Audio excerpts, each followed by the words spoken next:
Well, hello from Southern Ontario. This May 24 long weekend. The year is 2024. The story time goes back to 1978. The local working young men have all gathered in the hotel on a Friday night. It's a long weekend. Plans are being shared, Pictures of cold draft. As I recall, everybody kind of ooh a bit with envy when Chester said he was taking Cinda Lou camping for the long weekend. Except maybe Ray, who was squeezing the Charmaine. We'll see if anybody gets that reference in the comments. The father would say, "Don't be squeezing my Charmaine, Ray," when Ray took her out.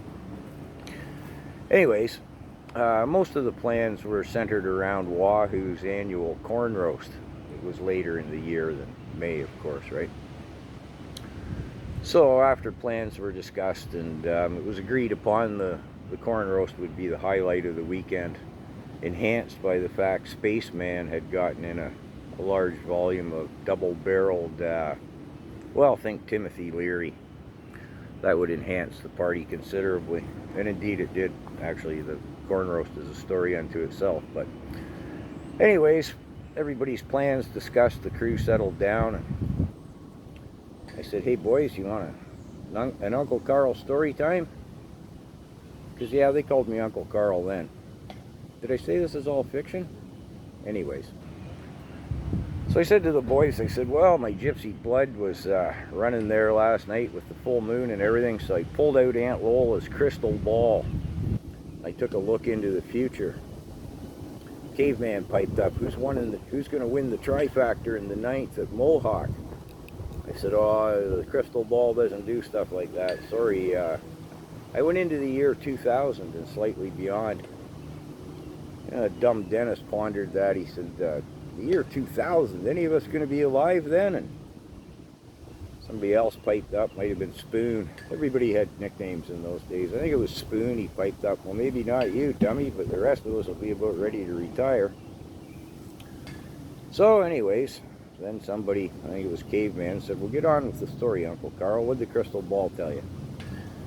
I said, well, we're going to have Gay Pride Day.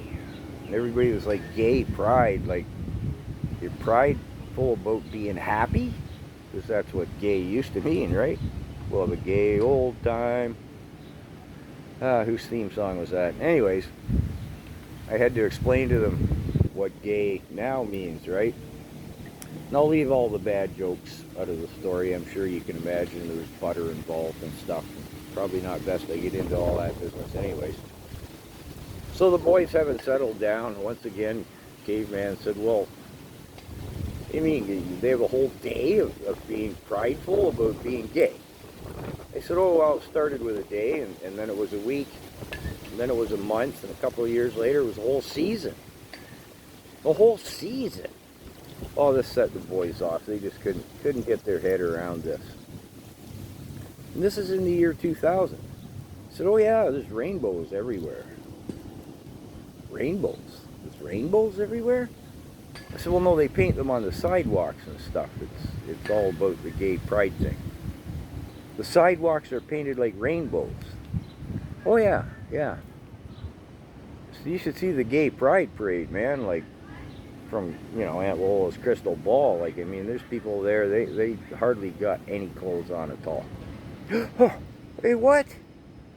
People go to a parade? Like, parades are for kids. I was like, they take the kids to the parade, where with the gay dudes dancing around, and well, there's women too, and mostly nakedness and the rainbows and everything. They're all just gobsmacked. They were like, what? Aunt Lola's crystal ball got into Spaceman's double barrel, or you did, or something. Like, what? They just couldn't get their head around it. Couldn't accept it at all. But that was 1978. Things were different then. That was the old normal. Yeah.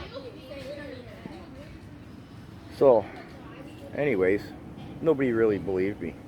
They figured both myself and the crystal ball had been into Spaceman's product and started the weekend early. Yeah. Imagine if I had told them about how they'd own nothing and be happy. I don't think they'd have been happy about that part, but one story at a time. But it's a good thing the story's fiction, because really, if you think about that, in 1978, if I'd have told a story like that in the local hotel, probably the local young ladies wouldn't have been so willing to climb on the back of my motorcycle with a jug of wine on a holiday Monday like this and go to the back of Moonshine Mountain, right? So maybe it's a good thing that the story's fiction, sort of. Oh, yeah. Story time with Uncle Carl. I started a new channel, all capital letters. Uncle Carl's Story Time. I'll post this one on there. I got a few others. I'm just getting the channel started. If you go over and hit subscribe, that'd be cool. I'll try and get a lot more stories on there. Anyways, happy long weekend, everyone.